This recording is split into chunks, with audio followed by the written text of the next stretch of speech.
नमस्कार दोस्तों, मेरे YouTube चैनल में आपका बहुत बहुत स्वागत है।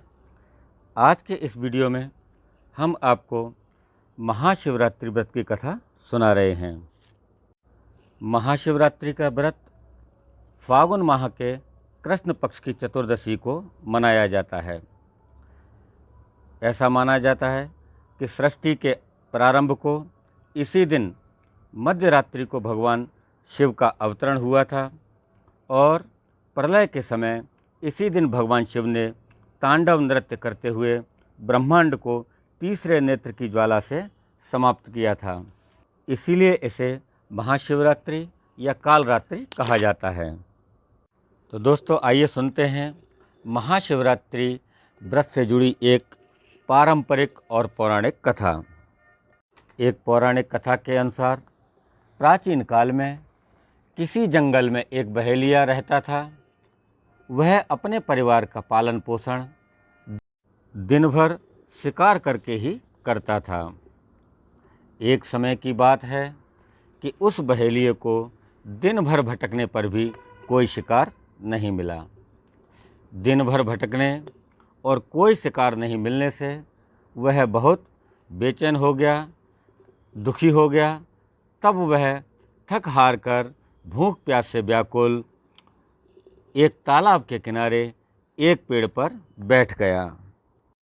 सौभाग्य से वह पेड़ बेलपत्र का ही था और उस बेलपत्र के नीचे स्वयंभू शिवलिंग स्थापित था। बहेलिया उसी बेलपत्र के वृक्ष की एक शाखा पर बैठा था और उसने अपने साथ में पानी पीने के लिए एक जल से भरा पात्र भी वृक्ष की एक शाखा पर लटका दिया। भूख से परेशान बहेलिया बेल पत्रों को तोड़ तोड़कर नीचे गिराने लगा और जो जल का पात्र जिसे उसने अपने साथ में पेड़ पर रख लिया था वह भी कहीं से टूटा था, तो उसमें से भी एक एक बूंद जल की नीचे गिरती थी। टूटे हुए पात्र से जल और बहेलिये के हाथों से टूटे हुए बेलपत्र जो गिर रहे थे, वे सारे के सारे बेलपत्र शिव जी के ऊपर अर्पित हो रहे थे। यह सब बहेलिये से अनजाने में हो रहा था। बहेलिया भूख प्यास से व्याकुल था ही। उसी समय एक हिरनी उस तालाब पर पानी पीने के लिए आई। जब वह हिरनी पानी पीने लगी तब तक रात्रि का एक पहर बीत चुका था। सायंकाल की पूजा आरती का भी समय था। हिरनी को पता नहीं था कि वृक्ष पर बहेलिया बैठा है। वह तो अपनी मस्ती में झूमती हुई कुलांचे भरती हुई आ रही थी। तभी अचानक से उसे वह बहेलिया दिखाई दिया। इस पर हिरनी घबराई और दीन वाणी से बोली कि हे ब्याद अर्थात हे बहेलिया, अभी मैं गर्भवती हूँ, मेरे प्रसव का समय नज़दीक है, इसलिए आप मुझ पर कृपा करके, मुझ पर दया करके अभी मुझे छोड़ दीजिए। बच्चों के जन्म देने के बाद मैं शीघ्र ही आपके पास आ जाऊंगी। बहेलिये को उस हिरनी पर दया आ गई और बहेलिये ने उस गर्भवती हिरनी को जाने दिया।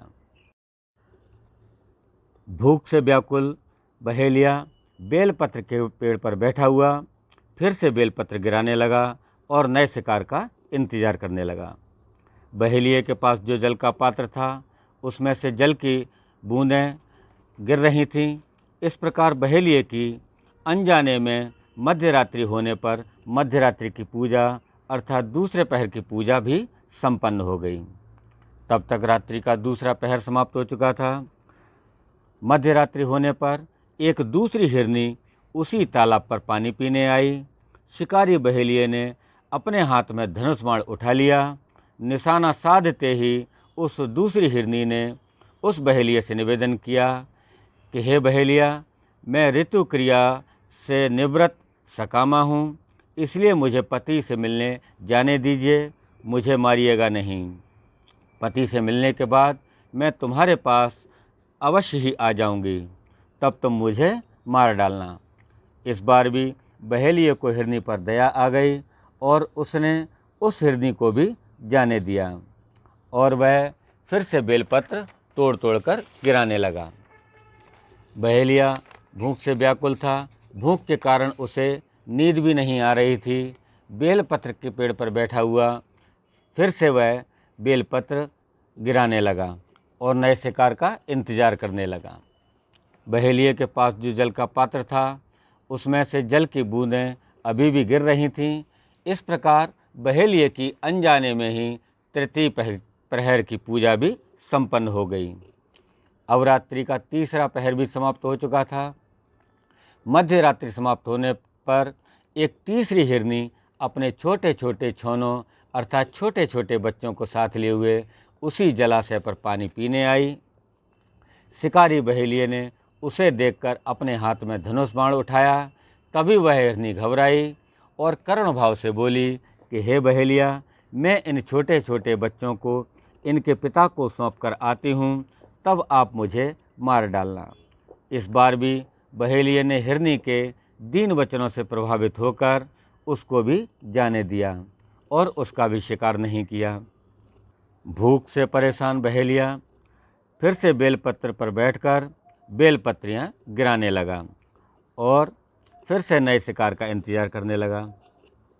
बहेलिए के पास जो जल का पात्र था उसमें से जल की बूंदें अभी भी गिर रही थीं। इस प्रकार बहेलिए की अनजाने में तीसरे पहर की पूजा भी संपन्न हो गई। प्रातःकाल के समय एक सुंदर हष्टपुष्ट हिरण उसी सरोवर पर पानी पीने आया। शिकारी बहेलिए ने उसे देखकर फिर से अपने हाथ में धनुष बाण उठा लिया। तभी बहेलिए को अपनी ओर आता देख वह हिरण घबराया, कांपने लगा और तब वह हिरण बहेलिए से प्रार्थना कर रहा था और उस प्रार्थना में उसने उस बहेलिए से एक प्रश्न भी किया कि यदि तुमने मेरे आने से पहले आने वाली 3 हिरनियों को मार दिया हो तो आप मुझे भी मार डालिए, और यदि आपने उन्हें छोड़ दिया हो तो मुझे भी छोड़ दीजिए, मुझे भी मत मारिए, क्योंकि मैं ही उन तीनों हिरनियों का सहचर हूँ, साथी हूँ। हिरण की दीनवाणी को सुनकर बहेलिए ने उस हिरण को भी नहीं मारा और बहेलिए ने रात भर की सारी घटनाएं उस हिरण को सुनाईं। हिरण उस बहेलिए की सारी बातें सुनकर अपने घर को चला गया।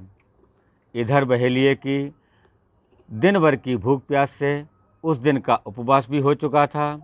शिकार के इंतजार में जाने अनजाने में रात्रि जागरण भी हो गया था और जो बेलपत्र उसने रात भर में नीचे गिराई थीं वे सारी की सारी बेलपत्र शिव जी को अर्पित हो गईं और जिस टूटे जलपात्र से बूंदें गिरी थीं उससे भगवान भोलेनाथ का अभिषेक हो गया था।